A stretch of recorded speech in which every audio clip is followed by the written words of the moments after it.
the world by a monolithic and ruthless conspiracy that relies primarily on covert means for expanding its sphere of influence.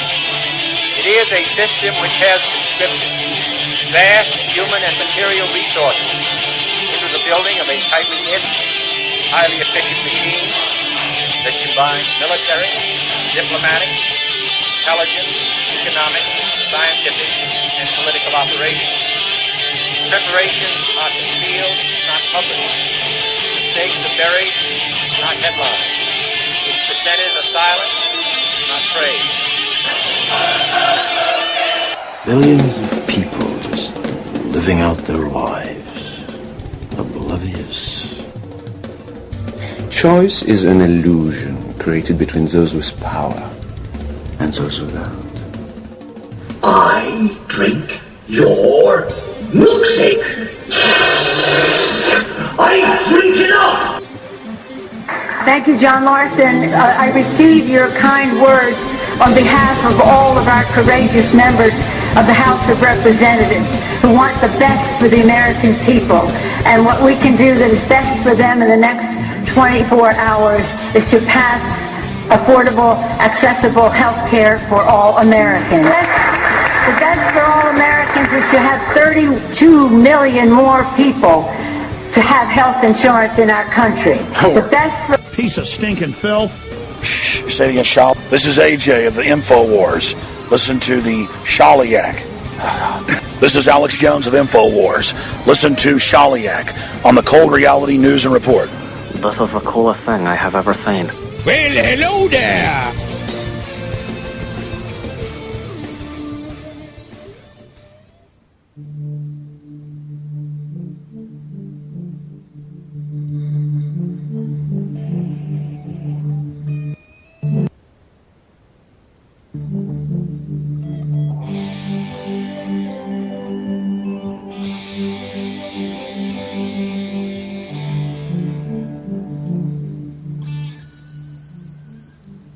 This week on Cold Reality Radio. Global banks send warning to Fed to buy corporate debt.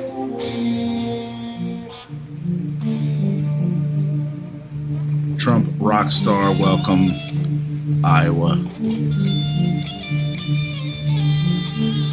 Remove criminal illegals day one. Nigel Farage labels Trump the new Reagan. Obama $400 million cash payment to Iran, unprecedented.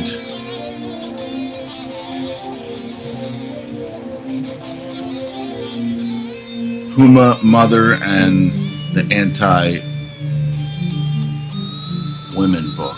Clinton immigration plan would bring 1 million Muslim in first term, which means 10 million.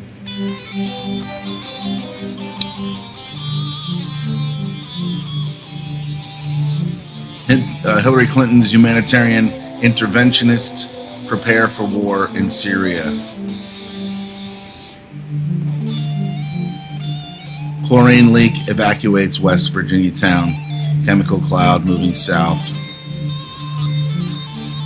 Judge upholds California state law requiring mandatory vaccines.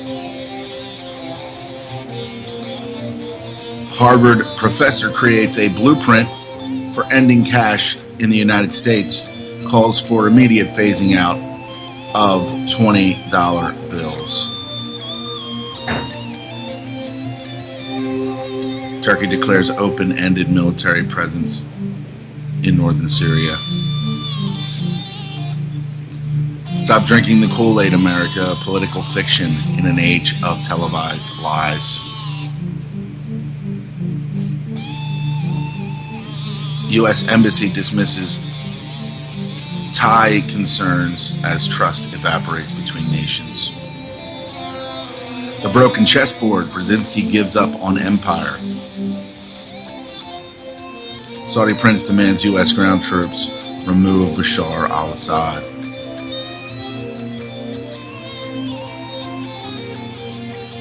all the ways your Wi-Fi router can spy on you. The ADHD epidemic, smart drugs, and the control of bodies and minds.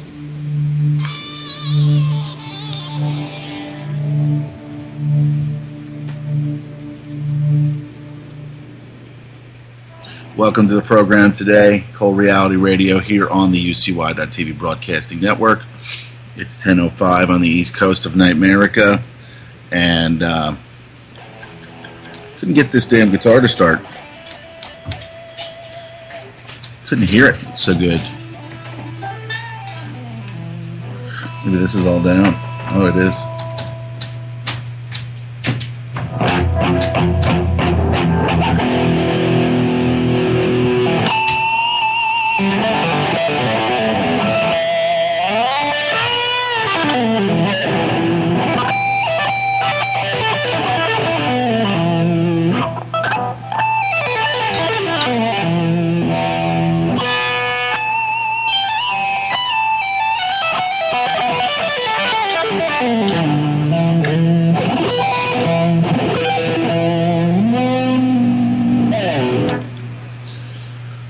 All right. Okay. Super duper. So, as I said, good morning here on the UCY platform. Let's see what's going on over there. I don't know. Hopefully you guys heard my volume was all the way down on the laptop. That could have meant that my volume was completely down. Going out to the UCY Nation.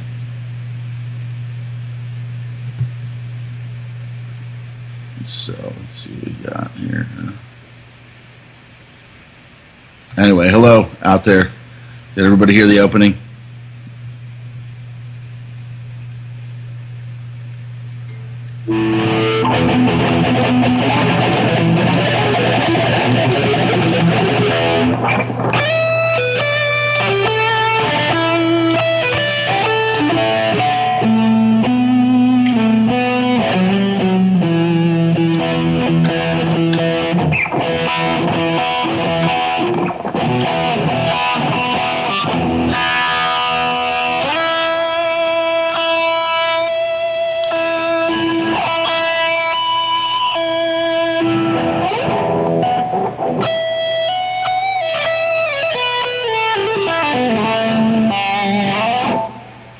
Okay, terrific. Good morning. So let me crank this up a little bit here so I can...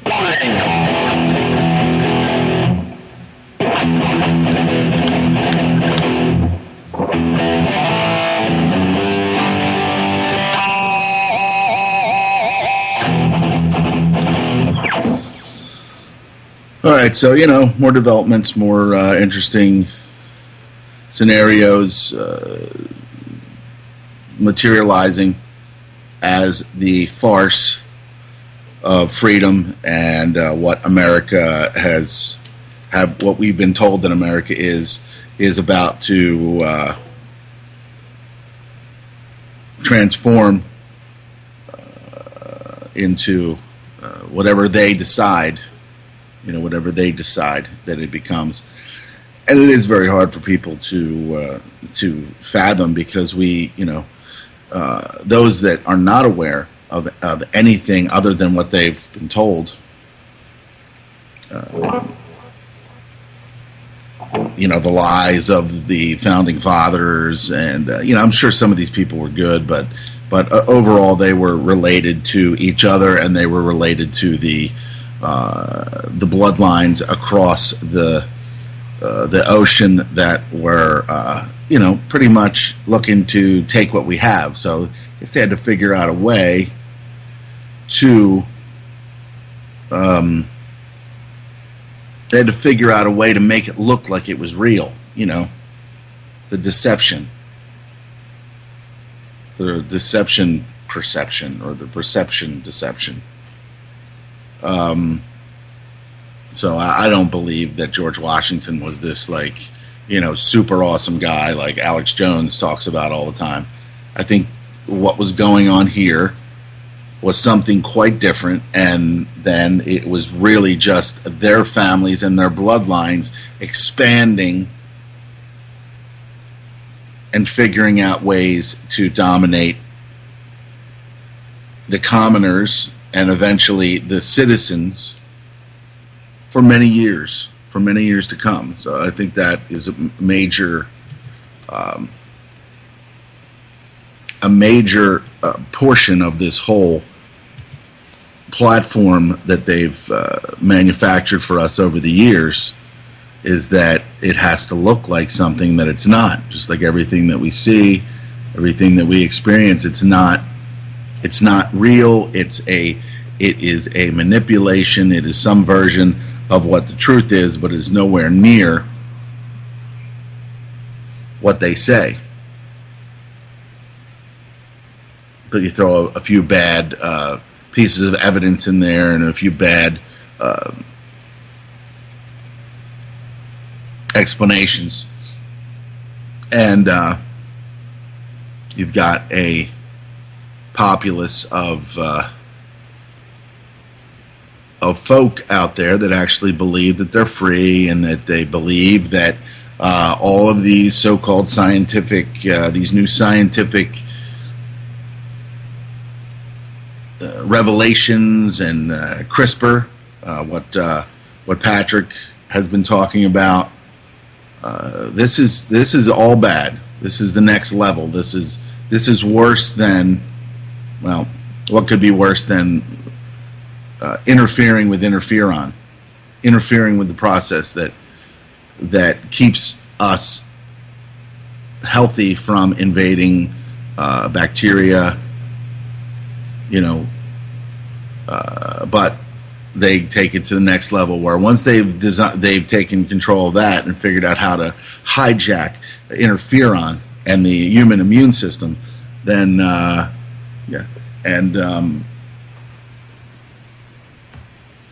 you. And then now we're going into gene splicing, and going into gene splicing and all that other stuff. And now, if you look at the CRISPR stuff, it's pretty freakish. It's pretty darn freakish.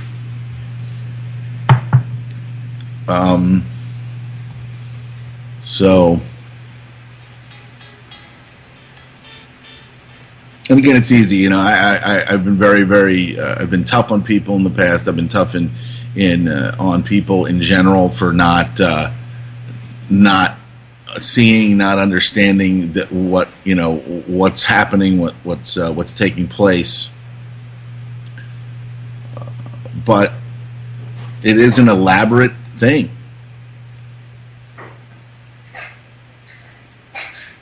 It's elaborate. It's well funded, and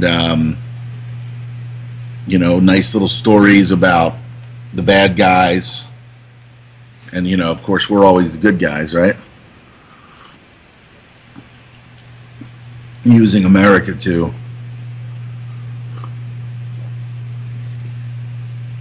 the holier than thou situation, the holier than thou example, to then be able to legitimize and justify any action that we take.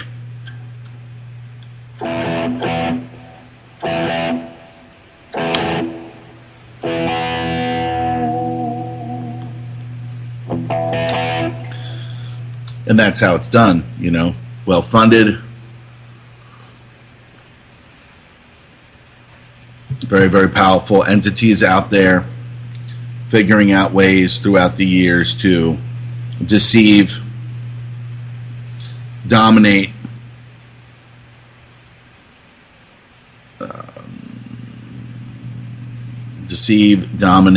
what other D's can we? Defy, I guess that's a deceive. Whatever that was.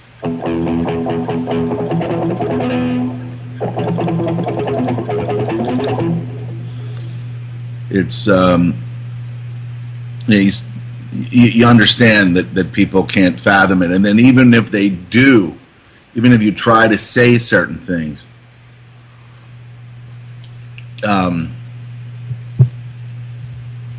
people will steer away from it. They'd rather joke about it, or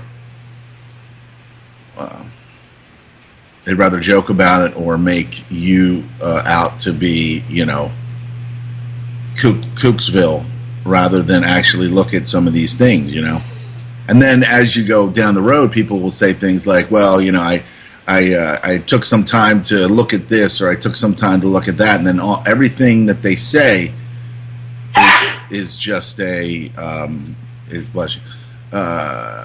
they say is just a repeating of what they heard on the television. Like talking to a neighbor the other day who's into the whole thing, shared some of the chemtrail stuff, doesn't believe that, people are being sprayed like bugs, that type of thing. But he's kind of picking up on some of it, and he's getting to that point in his life where he things matter, elections, or he thinks that, they matter to a certain extent. He is pro-Trump, but now he's seeing that, why is he doing this? Why did he say that? That he could have left that out. He could have did this, could have did that. And then, so what does he say? What does Trump say just recently? Right after he's done, he becomes the president. They do the inauguration. Then he's gonna deport people. He's just gonna. Why would you say? Why wouldn't you just do it and then not? Just do it, but don't say that you're going to do it. You don't have to disclose everything. It's not like disclosing your tax forms, which I don't know that either of them have put out there, but that's a joke too, because anyway, you know what I mean. You get him saying things that are just very caustic, very that are going to cause a reaction that he really doesn't need. Just like building the wall, throwing people out of the country, things like that. All he had to do was say, all these other politicians saying they're going to do something about this, I'm going to do something about it, and this is what we're going to do. We're going to strengthen the border, we're going to do this, we're going to do that. We're going to look into why the immigration and all this southern border security is so awful, so lax. But he didn't. He goes right for the tribal fucking response, which is, yeah, send them all the fuck home. Send them back where they came from. Donald Trump's. So he goes right for that tribal attack, which is going to create what? Unrest, anger, violence, which is what you need when you are tearing an empire down. You need that aspect of it. You need the violence, the unrest, the people that have had enough.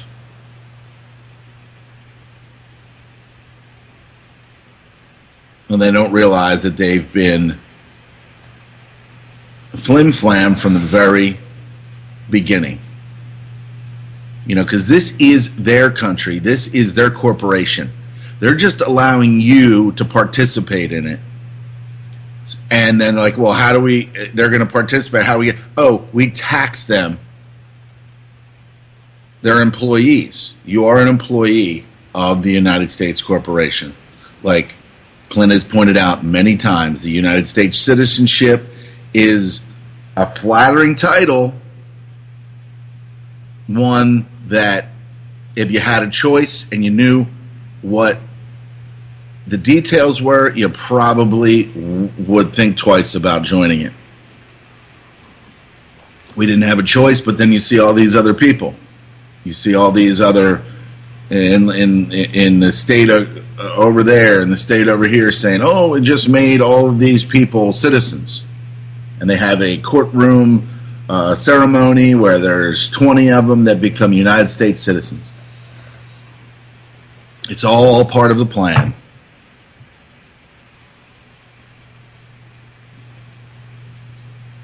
You know, and there are good people out there. I work with some good people. They're just naive. They don't want to look at the world in the face value. And what did somebody point out? I mean, Clint pointed out last week on the program here. The Olympics is basically the Hunger Games without the killing. But I'm sure that's going to come at some point. Know what I mean?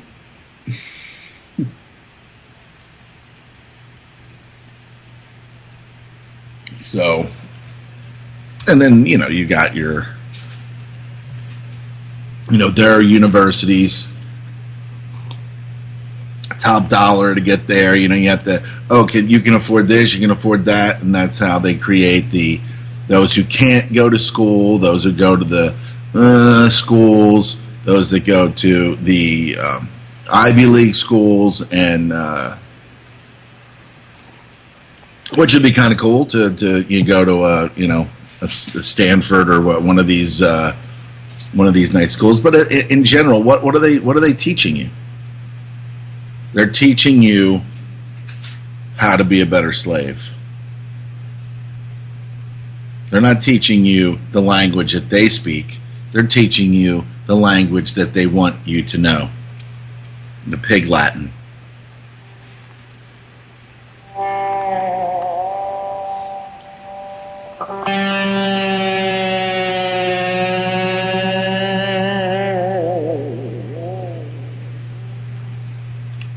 So, it's fascinating how even the company that is charging incredible amounts of money now for this epinephrine pen, this EpiPen,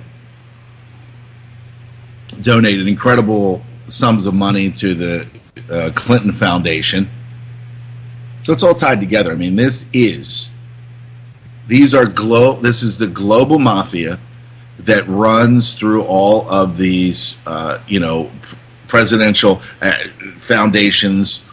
You're going to see Barack Obama, you're going to see him create one of these if it's not already created. And then it's all people are going to look at it and say, oh, that's good, the Reagan Library and all this. All these people, these people were no ones.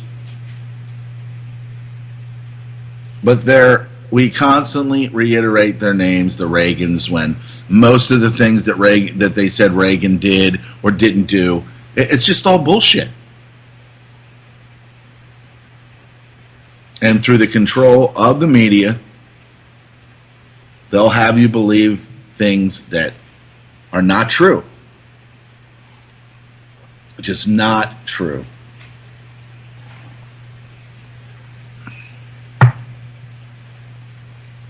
And then you go ahead and live your life by it. Then you have retards like fucking Sean Hannity out there with Reagan fucking centerfolds on their fucking wall. Praising this family member, this fucking cousin of the bloodline families, as I'm sure Nancy Reagan was as well, like the Bush family, and of course the posterity of We the People that makes Obama one of the people, and of course his children, the people, and basically you and your families, the commoners, the denizens, the United States citizenship. And, I listened to a lot of George Carlin lately, and what he's said, there's actually like an hour-long clips of him talking about the United States government and the basically, all these different things that he didn't want to ruin what he had. He didn't want to ruin his own prosperity. So he would, here and there, just throw some things out there. He would say things like, when you're born, you got a ticket to the freak show. And he said, and when you're born in America, you got a front row seat to the freak show. And he knew so much more than what he shared, and every now and then he did. And he would stand on the stage and he would tell the people that your owners own you. They own you. And that wasn't the only one that we remember of him saying that, you have owners, they own you. He said it in many other different ways throughout the years. Talking about, he said, if your country has brown people, you better fucking tell them the U.S. is going to bomb them. But of course, it was much more detailed than that. The plans for dominating humanity, or manatee, because we know that human is just a form of man, not man, or man.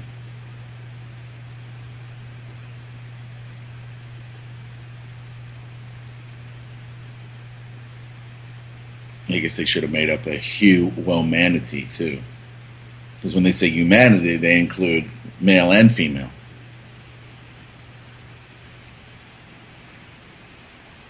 And now, even Carlin spoke about they want to control your speech. They want to do this. They want to do that. They want to control this. They want to control your speech. And he was just right there, just basically telling you, you live in a society where they're trying to control your language. They're trying to control what you say, what you do. Just throughout the years.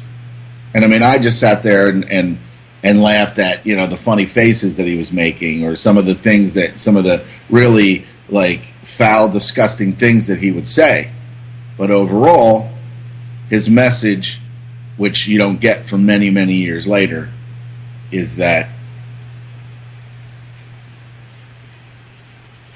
this is all bullshit and it's bad for you. As he said, in his, I believe it was his last HBO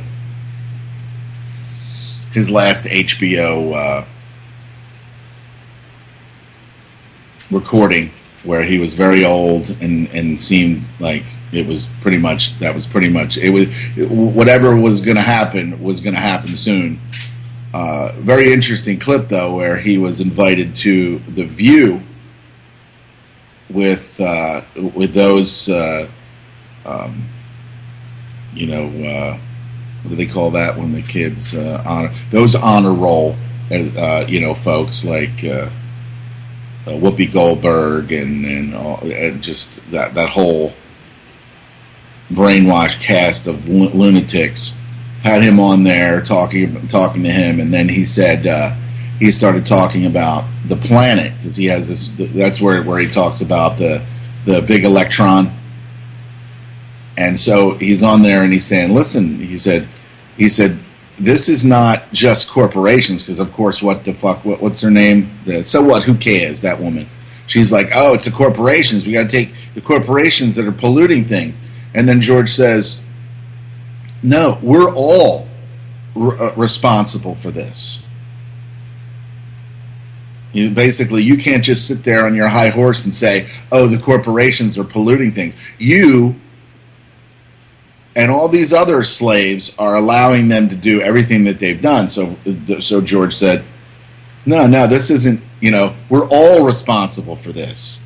And then at that point, it was like, as he was talking and he was getting more into his, old guy ramblings, which, are golden, whatever. Even if he was alive today and he was rambling, it would still be golden. They didn't want him to say too much, because this is our base. This is the things that we say on this show. This is the reason why people, the slaves, continue to tune in and listen to what we say, because they've been It's that the corporations control government. No. Everything you hear, it's the opposite. The government controls the corporations.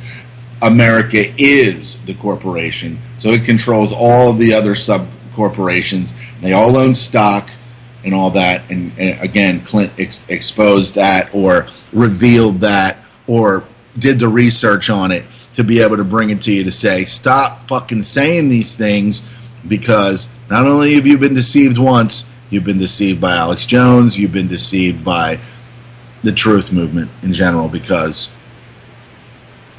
the Founding Fathers 200 plus years ago weren't concerned with your rights today. It just looked good. It worked well for them.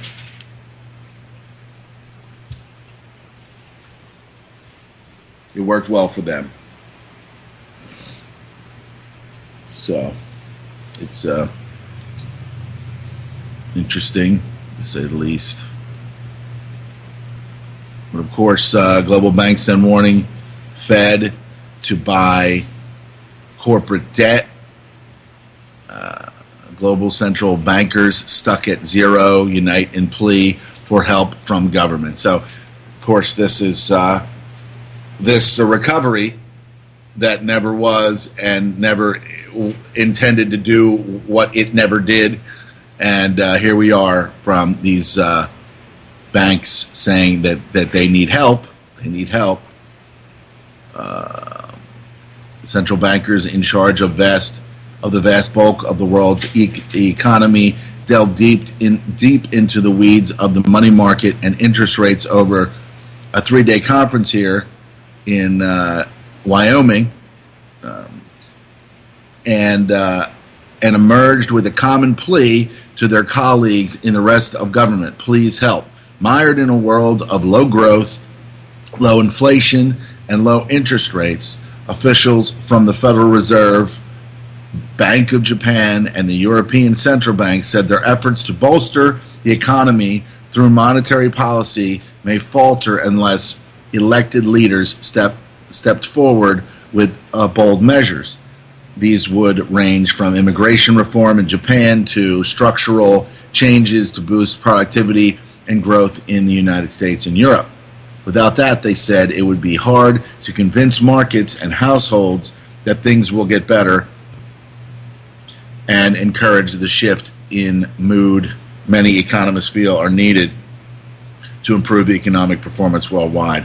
During a Saturday session at the symposium, such a slump in expectations and about inflation and about other aspects of the economy was cited as a central problem, complicating central banks' efforts to reach inflation targets and dimming prospects in Japan and Europe. So, of course, these are the things that we expected to see, because they've just been looting and stealing with the fake recovery, preparing for the eventual collapse of the global economy.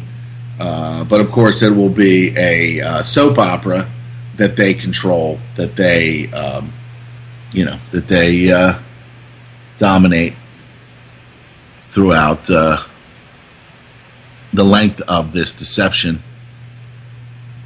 And of course, along with the economy being what it is, you have war and rumors of wars. Let's see what we got here. Hillary Clinton's humanitarian interventionist prepare for war in Syria.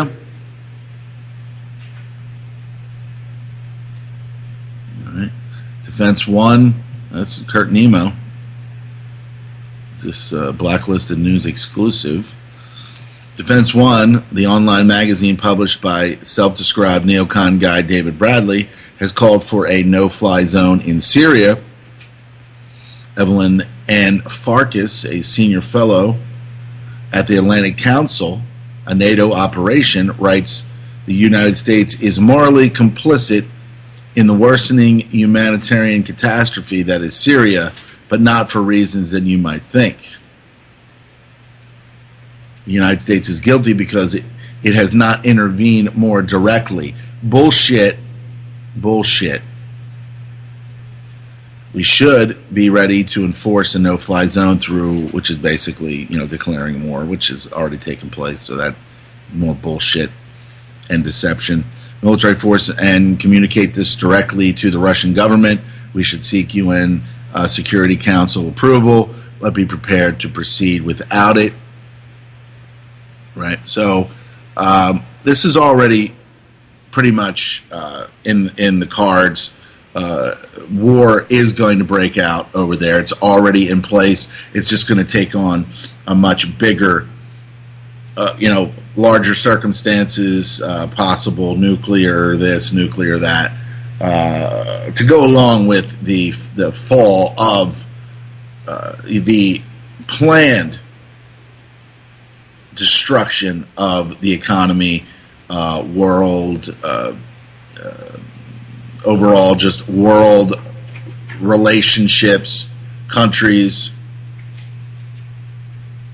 and of course, Israel and America and Britain are right on the cusp of just the total pieces of shit assholes that have been bringing it about.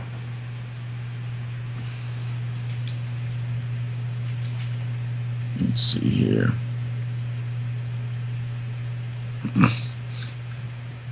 So you can see the rest of that article over there at Blacklisted News. More doors kicked in, assault, pepper spraying, 84-year-old grandmother, more of law enforcement stepping up. Chlorine leak evacuates West Virginia town, chemical cloud moving south. A West Virginia town has been evacuated Saturday after a reported chemical leak at a chlorine leak at a plant. Marshall County emergency responders said the leak was reported at the Axial plant in Proctor. Of course, judge upholds California state law requiring mandatory vaccinations. The judge refused Friday to block California's new vaccination law, which requires children in public and private schools to be inoculated against 10 contagious illnesses and eliminates an exemption based on parents' personal beliefs, religious. So that's just pretty hurtful. But then there's people out there that'll be like, this is a good thing. The good thing. USA. But of course, you're a kook if you don't believe in some flattering title medical system that has murdered and just injured incredible amounts of people. And there is payouts. There are Merck vaccine damage budgets and shit like that because they know that they need to provide remedy to people, give them money because they killed one of their loved ones, and then by law they're not able to speak about it or do anything about it. So remedy happens, but the murderers continue to murder. Sweet. Thanks for participating in your own demise. And killing children. Should be so proud. Turkey declares open-ended military presence in northern Syria after launching a surprise invasion of northern Syria early this week. Top Turkish officials are making it clear that the military operation there is open-ended, like Obamacare, the blank check, with a growing number of military goals being set out for the operation, which started as a way to help the rebels capture Jarablus from ISIS, which Turkey trained, by the way. So now they're trying to recapture Jarablus from ISIS, the army that trained in Turkey.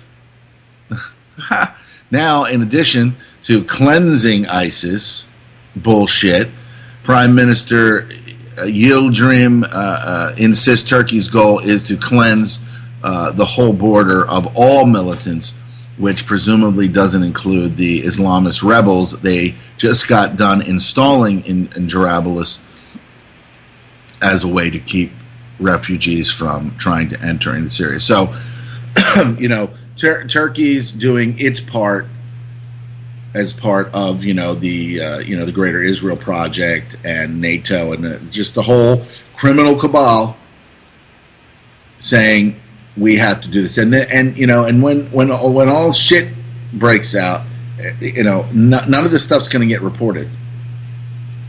I don't know how they're going to do a lot of the things with the eyes of the world watching, but maybe at some point the eyes of the world will not be.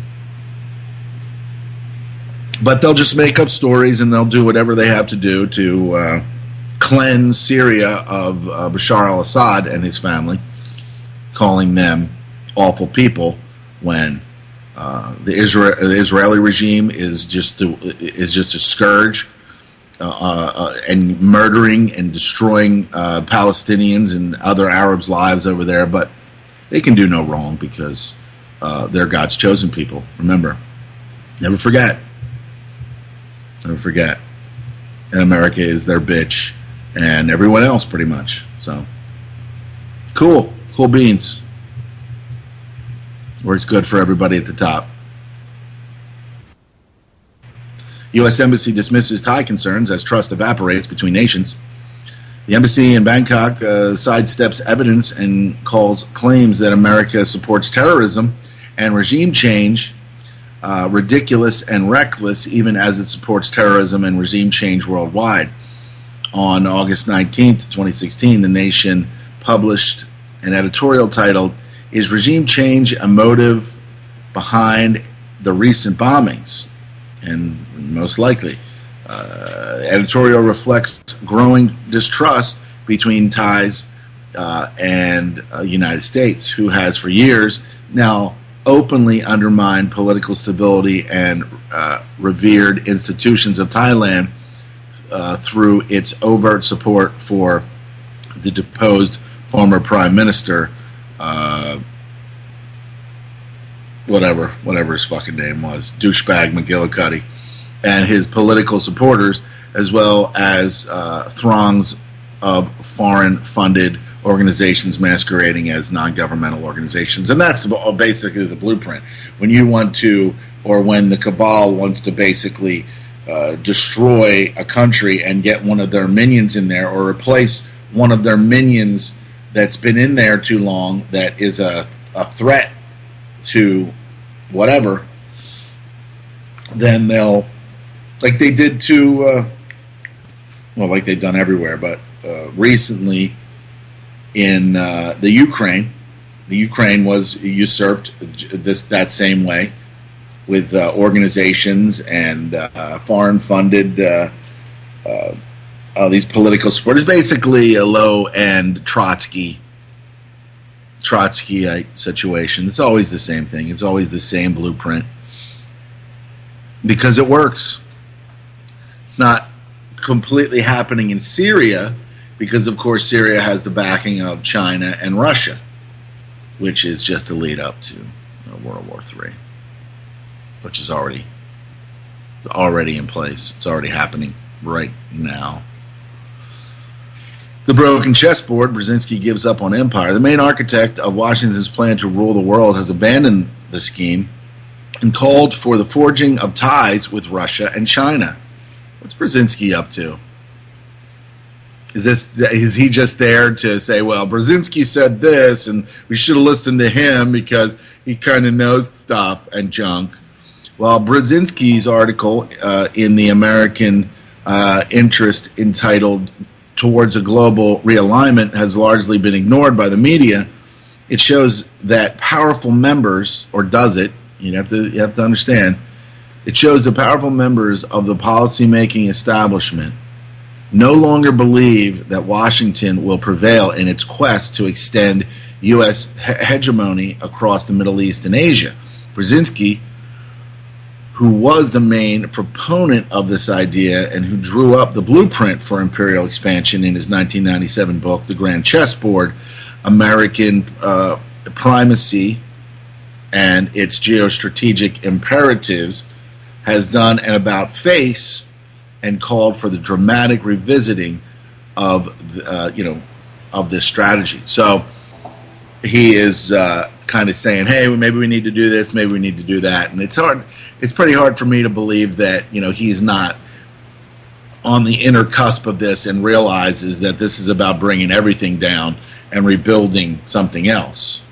So you need these guys out there. Or maybe he's just trying to protect Mika so that she can continue doing her, bad fucking commentary on MSNB sleaze. Daughter Mika Brzezinski.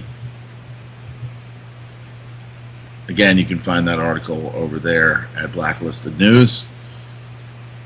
Saudi prince demands U.S. ground troops remove Bashar al-Assad. A former ambassador to the United States said, if the need for U.S. ground troops arises in the effort to depose Assad, he hopes the president will change his mind. Asked if Saudi Arabia would send ground troops, Al-Fazal said, no way. It would be a mistake for, that would be like him sending the people out that would protect him if Saudi Arabia was ever invaded. So, which is probably totally fucking on the table right now because they're fucking Yemen sideways and killing and doing all kinds of fucking shit, which is basically just Israel too. They get their battle plans from the Zionists.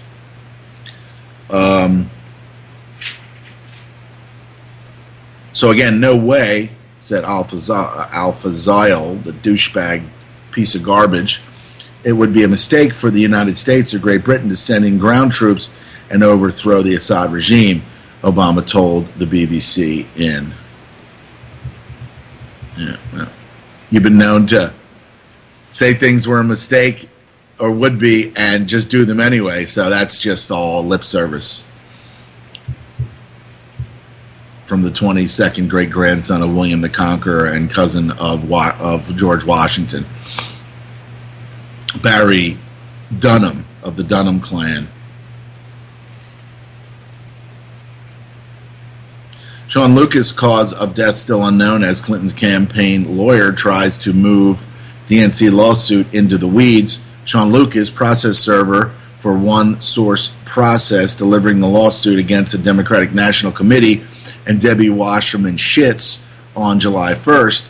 According to the Office of the Chief Medical Examiner for Washington, D.C., it is still not determined the cause of death for a 38-year-old man, this processor who delivered the class action lawsuit against the DNC and its chair, Schultz, the DNC headquarters, right? 1 month later, the girlfriend of Lucas came home to find him dead on the bathroom floor.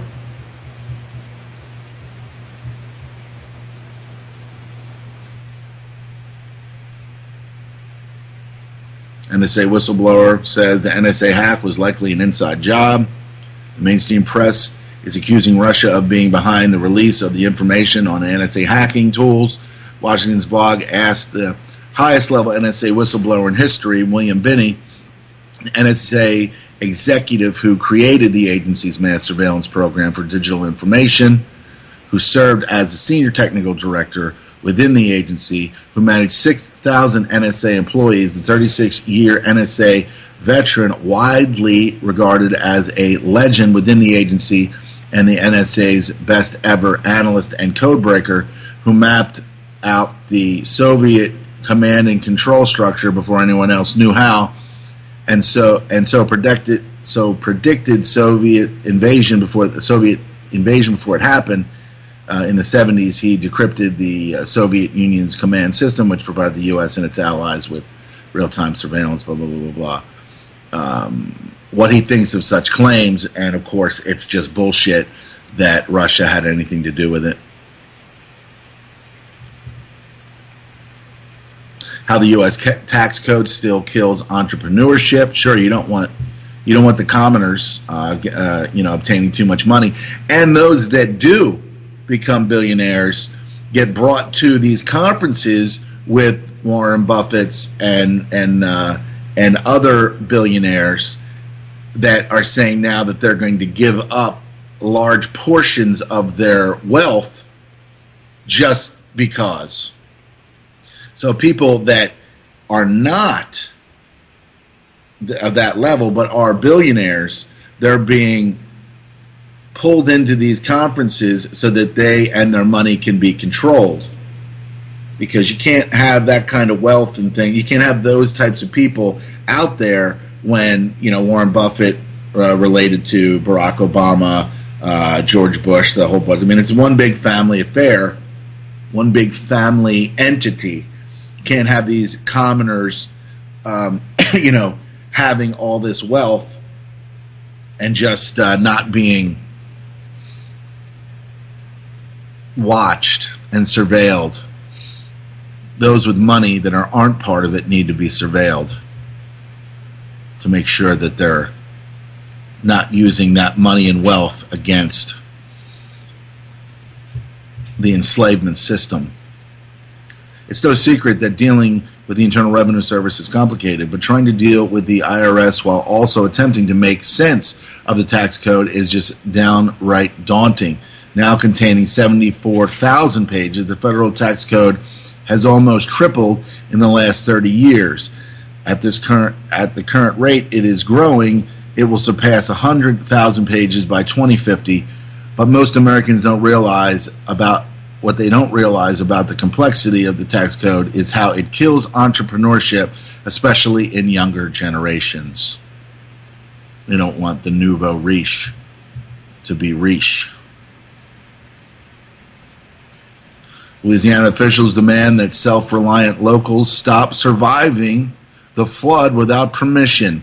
Around the world, governments have recently been issuing an unsettling call for their citizens, or slaves, to become more self-reliant. Just this week, the governments of both Germany and Czechoslovakia warned that people should be prepared for being prepared for the worst possible scenario. But here in the United States, just the opposite is happening. Our government seems to have an unquenchable thirst for cracking down on those who take responsibility for themselves. There is an abundance of evidence of this in Louisiana. The southern state has been hit with the worst flooding in over 500 years. So basically what they want is to, in a crisis, you to just die. Don't help anyone else out, because what will happen is those people that realize that government is not helping and basically wants them to die, FEMA and all these other governmental agencies, they will say, hey, FEMA is not helping us. Do they want us to die? And the answer is yes, they want you to fucking die. They want you to fucking die. So just die with dignity, right? Okay. Let me see. The southern state has been hit with the worst flooding in over 500 years. While the final numbers won't be known for some time, Governor John Bell Edwards, probably another fucking family member, has estimated 60,000 houses were damaged and 30,000 people rescued. Other people escaped on their own. FEMA says 109,000 people and households have applied for housing help, and 25,000 National Flood Insurance Program claims have been filed. The massive disaster was all but ignored by the mainstream media since it didn't fit into the current agenda of divisiveness and racial tension. So what did the folks in Louisiana do? They rolled up their sleeves and took care of business. First, the Cajun Navy, the loosely organized group of local fishers, boaters, hunters, and guides, took it upon themselves to be rescuing people trapped by the sudden flood. Initially, the local sheriff's department was reluctant to accept the assistance, but as they became quickly overwhelmed, they realized that they were disregarding a valuable asset. Initially, authorities in Livingston Parish didn't want private citizens heading into the water, worried amateur rescuers might end up in trouble themselves. And Leighton Ricks, the parish president, right, said that's what came out of the mouth of that douchebag. But all the calls for stranded residents continued to mount. At one point, Livingston officials said there were about 150 calls behind. You see, locals who were not affected by the flooding began cooking and donating food. Others helped flood victims begin gutting their homes so that they could start to rebuild. This community in the bayou pulled together to show the world that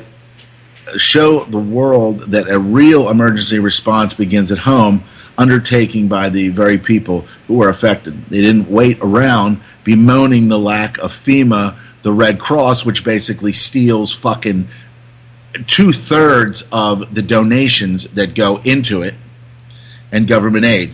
They got to work. And there's many articles out there that say, where the fuck did the money go that was given to the fucking Red Cross? How come we don't have this? How come we don't have that? And how come we don't have these little things that we need to get through this disaster? It's because the fucking Red Cross is stealing almost all of it.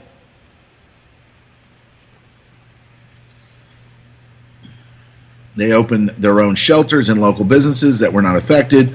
They distributed immediate relief to those who were displaced. They performed their own rescue, organized a response, and used social media to coordinate their efforts. Well, the authorities should have just shut down their cell phones like they do, so that people can't take pictures of just awfulness happening to citizens, the slaves, because I mean that's what they're allowed to do. What they do to us.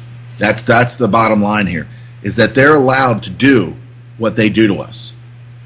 You pay your taxes, you do everything you're supposed to do, and if you can't take care of yourself, or if you're of capable body to be able to help somebody, just don't do it, because then that makes FEMA look bad, and it exposes that they're not really here to help you as much as they're here to confiscate any kind of thing that might help you in a bad situation. And so what we got? According to they made just about everyone in America who heard about their efforts feel a wave of pride. In fact, they were so effective at their own free market local disaster relief that they rendered the government's assistance all but unnecessary, which is basically what I just insinuated. And that is when the government said, oh no, we can't have that. Of course, the government doesn't want citizens to realize that they are perfectly capable of rescuing themselves. If people realize that they can perform independently and that it is much better than performing within the structures of government regulations, they will be a heck of a lot harder to control. So they stepped in and uttered the scariest words ever. We're from government and we're here to help. Like a horde of modern-day carpetbaggers, they began helping by forcing people who were struggling to rebuild to purchase permits in the middle of all this. That's right, they forced people to ask for permission for the rights to repair their own property. Considering the daunting expense of rebuilding in itself, those state permissions slips may make reconstruction costs prohibitive for some, right? Really, and then we haven't suspended any of our requirements for permitting. Justin, fuck him. Building official for Baton Rouge and East Baton Rouge told Reason in a statement, before they start making any repairs, they just need to call in and check with us to see what they need. Really, these people who are about to undertake a repair have no idea what they need unless they ask the government, right? But that wasn't the worst of it. They also decided to charge fees to the Cajun Navy before they were allowed to continue rescuing people. I couldn't make this up.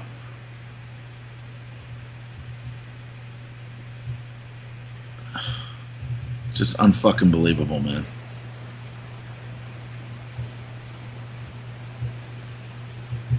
And that the rest of that article over there was that Daisy Luther.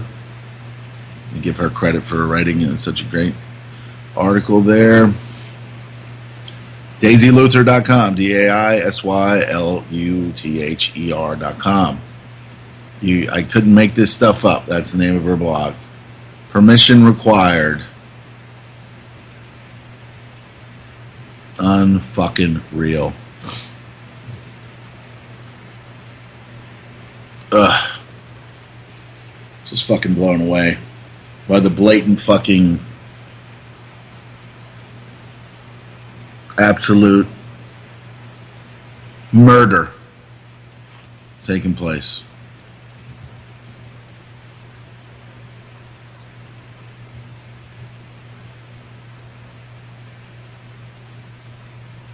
Because evidently, taking things into your own hands, that's absolutely and totally just absolute. You can't fucking do it.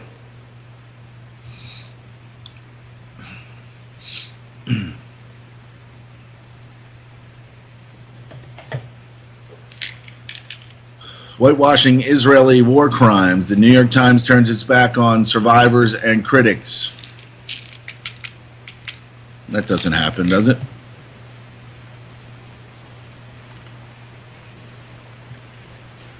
So it's settled. According to the New York Times, Israel was not at fault in a strike that killed 10 civilians near a United Nations school in 2014 assault on Gaza. Nor was it guilty of breaking the law in other instances that left innocent victims dead during that conflict. This, at least, is what Israeli military claims. And in a one-sided story in the Times this week, Isabel Kirshner takes the Israeli military findings at face value, never questioning its conclusions or seeking commentary from outside sources.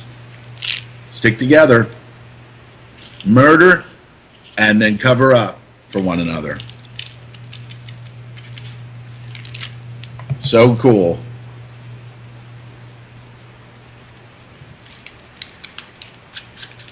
Fucking pieces of shit.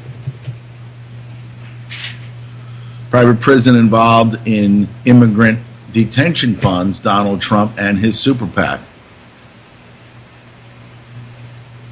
See, Trump's full of shit, too.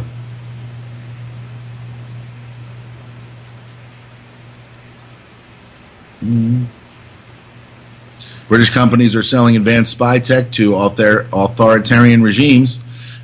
Since 2015, over a dozen UK companies have been granted licenses or to be able to commit crimes, that's what license means, to export powerful telecommunications interception technology to countries around the world. Motherboard has learned many of these exports include IMSI catchers, devices which can monitor large numbers of mobile phones over broad areas.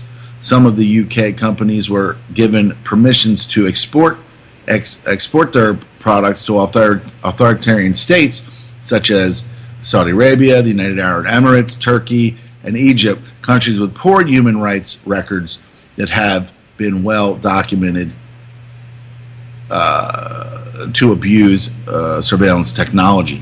And of course, once that technology gets over there, then Saudi Arabia, United Arab Emirates, Turkey, and Egypt can be surveilled as well. So they, watch out that what you purchase isn't surveilling you.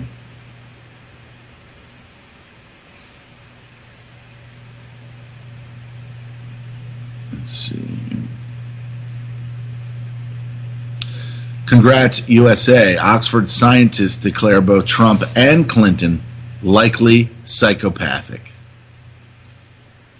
In the insanity, otherwise known as the 2016 presidential race, and I'm going to tell you who my candidate is before the end of the program, it has become common practice to label either Donald Trump or Hillary Clinton with various deviant psychiatric personality disorders. In fact, given the latter latter's brash and often conflicting rhetoric and the former's proclivity for blatant mendacity, questions linger about whether the two candidates are sane enough to hold office at all. Trump has earned comparisons to Hitler on a near weekly basis, and Hillary's Mussolini likeness has gone unnoticed.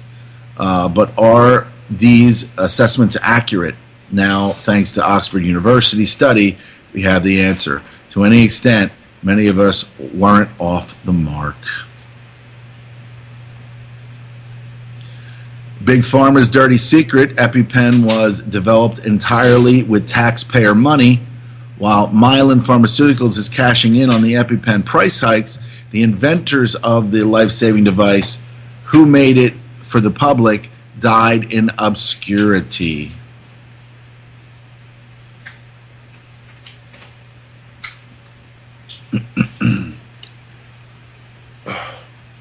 Let's see.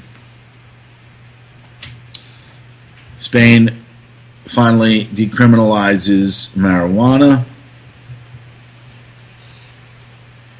The political significance of being inconvenienced. What else we got? Despots donate to Clinton Foundation, receive weapons from Hillary. Newly leaked documents provide further details on what Harper's Magazine calls the Clinton Family Slush Fund, the Clinton, which is basically the Clinton Foundation. As Secretary of State, the U.S. government position chiefly responsible for coordinating U.S. international arms trafficking, Hillary Clinton accepted millions of dollars in donations from the dictator of Bahrain, Hamed bin Isa Al Khalifa. Well, fuck you. Then increased United States weapons sale to him by 137% during his brutal Saudi-backed crackdown on pro-democracy protesters. So that's cool. Thanks, Hillary. Thanks, Clinton Foundation. I hope you all fucking bleed from the ass. Judge ordered release of new Clinton Benghazi emails, right? Just more fucking window dressing for to make it look like we actually have checks and balances. A United States judge has ordered that the State Department release a previously unreleased batch of emails between Hillary Clinton and the White House during the week of the Benghazi attack. The court order comes after the State Department were forced to admit that it has found Benghazi-related documents from among the near 15,000 Clinton emails and attachments uncovered by the FBI that Hillary had deleted and withheld from authorities. So this is what they basically do. They say, all right, Judge, here you're going to, but they never say who, they probably say who he is in here if you go further. But it doesn't really matter who he is because the whole legal system is there to provide remedy, but not truth, and not justice. And what's going to happen here is they're going to make it look like Hillary is being investigated, but just like when the head of the FBI said, she fucked up, blah, blah, blah, but nah. And yet she still gets to run for president, even though just incredible amount. I mean, this right here, to anyone who doesn't believe that this whole system is run by very, very powerful people who put Bill and Hillary Clinton in place, who put the Bush family in power, who put Reagan, who put just every president that's ever been of this corporation in place.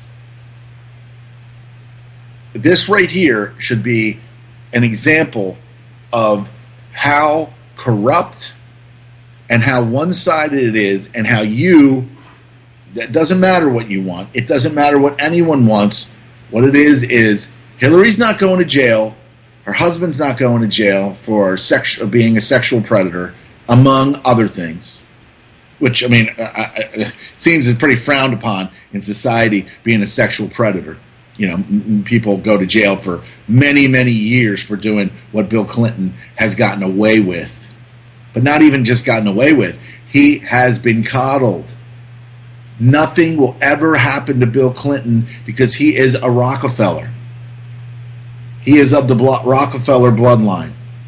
And Hillary is of some other bloodline. I have not studied it, but I know. It's apparent. It's right there. It's in your face. They get away with crimes and murder because they are allowed to get away with crimes. They're allowed to commit crimes, and they're allowed to murder people because it's not even them that's murdering the people. It's their handlers that murder these people. And for this guy, Lucas, to not go back and see that there is a body count and people that have just mysteriously fucking died with regards to the Clintons, for him to fucking do that, somebody probably knew and said, hey, go and put that in there to make it look like there's checks and balances. So this guy, you go over there, they're going to kill him now. So just all these people that are useful idiots, commoners, that, I mean, that's probably what this guy did. He probably just handed it off and said, I was told to I don't know the full information about it, but all I can think is that this guy, watch it, Jack. I'm gonna bust your ass, dog. Fucking fall down the steps and shit.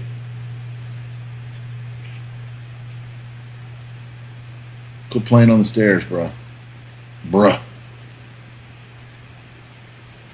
Yes, one step at a time, like an old man.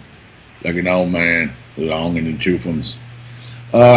So yeah, it's all bullshit, as I said, you know.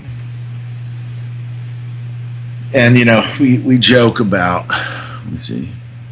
So, oh yeah, here it is. 76-year-old veteran kills himself in VA parking lot after being denied treatment.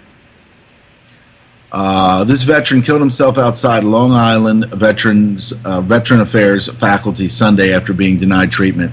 He was reportedly seeking for help for mental issues, not even like, you know, being operated on for something internal, you know, at the Northport Veterans Affairs Medical Center, but was turned away. And unfortunately, common experience plaguing veterans seeking health care in recent years. And you notice how the whole, Veterans Administrative scandal, or the veterans, that whole thing just maybe in the news for like 2-3 weeks, completely gone. Nobody's even talking about it. No one, this report here will never be on CBS, NBC, will never be on there with Charlie Rose and Gail and everybody else over there, because they don't want you to know that this 76-year-old vet with mental health issues murders him. He just kills himself because he can't get help.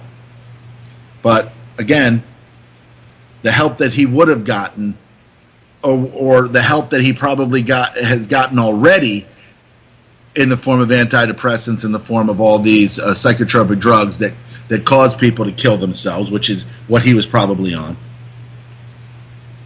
So he didn't even stand a chance. The veterans don't. You fight for the corporation and they kill you. And that's all there is to it. That's all there is to it. End of fucking story. So this poor fella, 2 people connected to the hospital spoke about the incident on the condition of anonymity, right? Because they explained he had been frustrated that he was unable to see an emergency room physician for reasons related to his mental health. So there you go. Poor guy. Israeli think tank says, "Don't destroy Islamic State," even though we created them. So let's not destroy our own creation. According to the Sadat Center for Douchebaggery and Strategic killing studies in Israel, it would be a mistake to destroy the Islamic State. You couldn't go forward with the Greater Israel Project.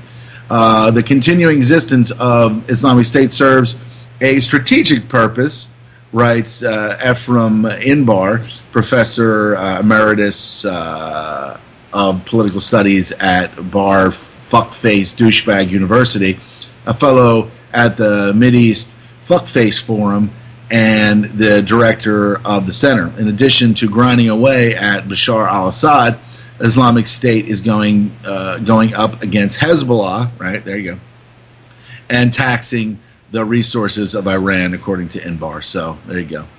And of course, that's what Islamic State was created to do by NATO, America, Israel, and trained in Turkey and all this other shit. It's all fucking bullshit. They're all fucking liars. Most of these fucking stories like this, you read it, they put it out there so that you can see through the bullshit, because most people already know that Netanyahu and these guys are behind that, along with and Saudi Arabia and all that other shit.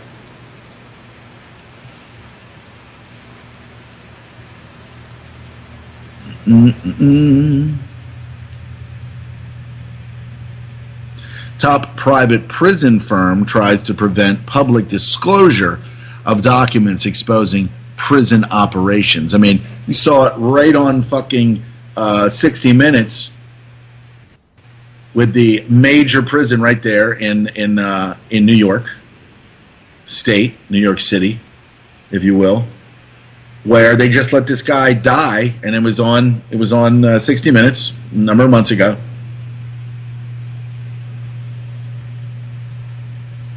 Private prison operator, Corrections Corporation of America, another flattering title, is trying to seal from public view documents in a lawsuit that claim female visitors to a Tennessee prison were forced to undergo strip searches to prove they were menstruating. Three women have accused the company of violating their rights by forcing them to expose their privateness, their lady business, to guards after they tried to bring sanitary pads and tampons into South Central Control Facility, about 85 miles south of Nashville. One woman said her 3 children had to witness the search. Protective orders in the case allow documents that could pose a threat to pose a security risk to the prison to be filed under seal. Each side is accusing the other of violating those orders. All right, so there you go. There's your and there you go. HLN Network drops Dr. Drew after he questions Hillary's health. After a 5-year run on the network, they say goodbye to Drew Pinsky after questioning Medusa's state of health there. A suspected assassination attempt on Angela Merkel has been thwarted by police in Prague. And the guy said, "Hey, I'm sorry, I thought she was a man." There it is. Lawmakers want to regulate Cajun Navy. As I'm going back in time, I'm going from the most recent article back. So we see a group of Good Samaritans who call themselves the Cajun Navy are not happy after the state lawmaker announced he wants to introduce legislation around future actions of citizen heroes. The Cajun Navy rescued hundreds of people during this. So of course, that was actually part of the article too, that the lawmakers now want to get them to stop saving people's lives because it makes us look bad. But not even that. It's just that we are so fucked. It's just not even funny. What's going to happen next here is going to be so fucking devastating. And then, if anybody's still fucking alive, then you will see. Even the most staunch fucking person out there who says everything's a conspiracy theory people who talk about real shit. I'm not angry at them. I feel bad for them. That they're gonna actually see. Oh man, why would they fucking do something like that? But and we see it, we hear it. These people are so inert, so helplessly dependent on the system that they will fight to protect it. So somebody out there will say, "Yeah, these people, they got no right to help people. They got no right to take things into their own hands and save people's lives." You will get a large portion of people who say that, and they're just fucking absolutely worthless to any society, good or bad. All right, so DoD Science Board recommends immediate action to counter enemy artificial intelligence. The Defense Science Board, much anticipated autonomy study, sees promise and peril in the years ahead. The good news: autonomy, artificial intelligence, and machine learning could revolutionize the way the military spies on its enemies. It's always the same thing. Defend its troops, or speeds. What could a drone or AI help the guy who shot himself and killed himself in the parking lot of a Veterans Administration hospital? I wonder. The bad news: AI in commercial and academic settings is moving faster than the military can keep up. Yeah, I'm sure. Among the most startling recommendations in the study, the United States should take immediate action to figure out how to defeat new AI-enabled operations. So, of course, you got to put that stuff out there to make it look like somebody's actually, and there could be people that are fighting against it and saying this is moving too fast, we got to do this, we got to do that. But it's all, the checks and balances are just, they really are just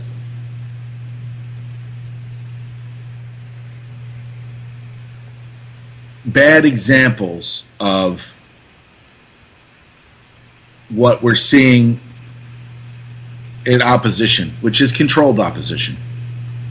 Mostly. Because there's somebody on any one of these panels here that is there, and their specific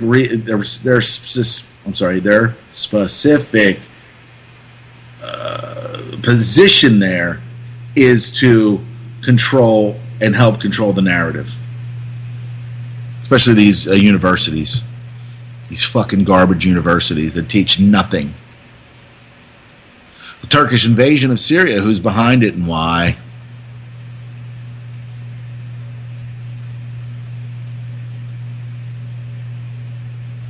Pentagon has no idea where hundreds of thousands of guns went in Iraq and Afghanistan. Of course, they went to Islamic State.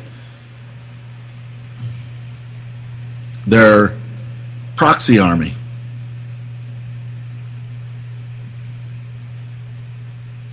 Iraq war surveillance technology being used in Baltimore without public debate. A company called Persistent Surveillance Systems, based in Dayton, Ohio, provided the service to the police, and the funding came from a private donor. No public disclosure of the program has ever been made. Outside the courthouse, several of the protesters began marching around the building, chanting for justice. The plane continued to circle overhead unseen. Baltimore's another one of the cities that when everything friggin' collapses, we're going to need all this stuff because they're going to be fucking murdering people in mass. They're going to be killing people in mass. The death toll in Yemen is so high, the Red Cross has started donating morgues to hospitals. Yeah. Fucking Red Cross. Garbage, filth, degenerates. But nobody would think that. They think Red Cross and they're just so helpful. They're just so integral. They've helped people throughout the years. Yeah, that's what you heard on TV. But what you didn't hear is they're stealing most of the shit because they're controlling the emergency. They're controlling what people get. Just like in Haiti, which was just basically, when I was talking about before about the cholera that they blamed on some Asian UN peacekeeper there.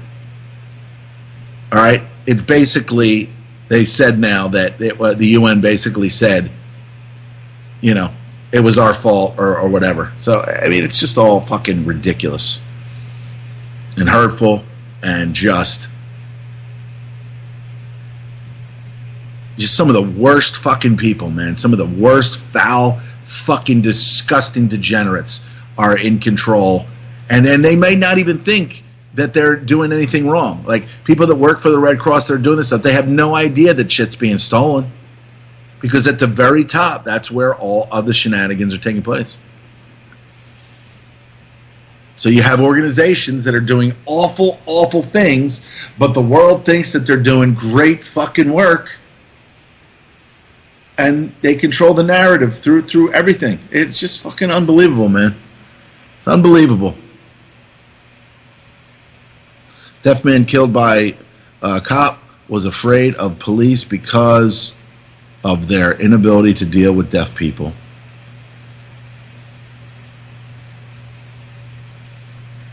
To the NSA, the word security is synonymous with gapping unpatched holes in U.S. developers' software. Yeah, it's all designed to do exactly what it's doing. There is no security, just the theater. The illusion of security.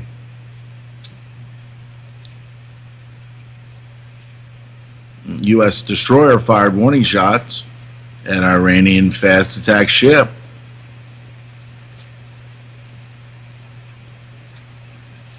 Going to have another Gulf of Tonkin. Another fake attack to trigger World War III officially by the media. Then World War III hasn't started until the media says that it has. U.S. Turkey launch Operation ISIS Shield to cleanse moderate Arabs and Kurds under the cover of fighting ISIS. There you go. Sadly, the Kurds of Syria and Iraq have become the pets and toys of the two-faced gangsters in Washington. If Uncle Sam tells them lay down, they lay down. If he tells them fetch, they fetch.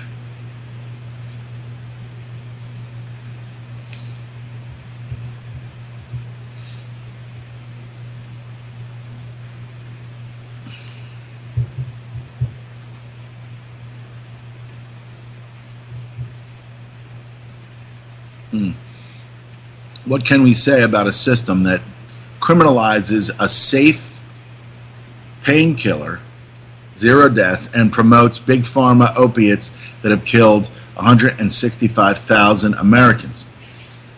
So when will the citizens or the slaves wake up to the criminality of their government in favoring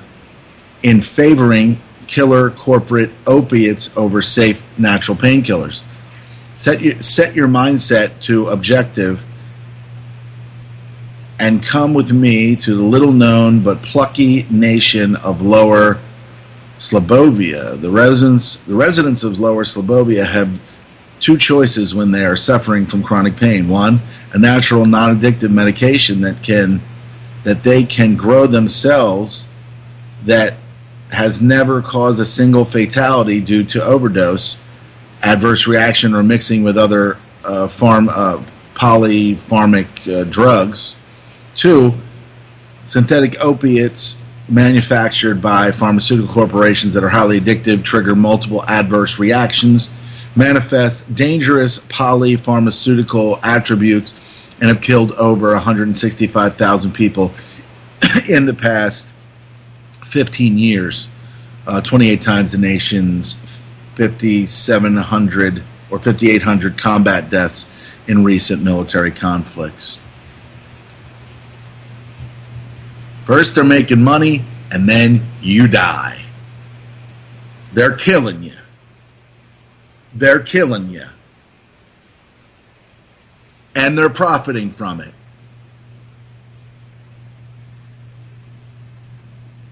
So, we got here.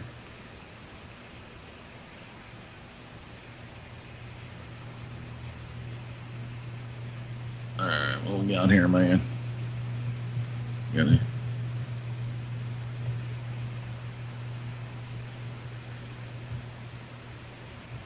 All right, so let's see what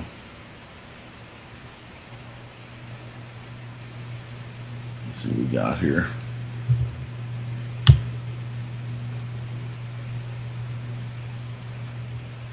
Do Colorado Radio here for you, or not? Let's see what we got here.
cold reality blues.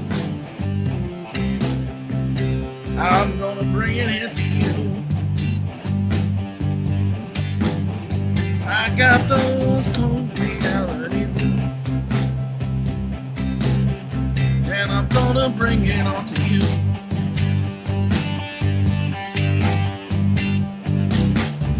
I'm gonna bring it.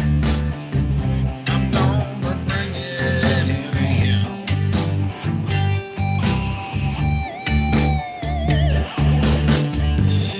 I got those cold reality blues, and I'm gonna bring it to you. I got those cold reality blues here on UCY. Here on UCY, I'm gonna bring it. I'm gonna bring it into you.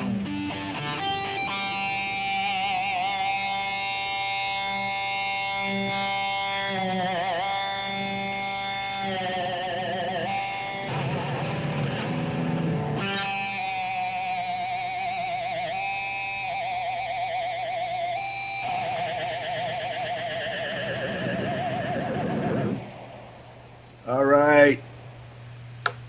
Had to get it out of my system there today. So, you know, it's a mess out there. It's going to get interesting. And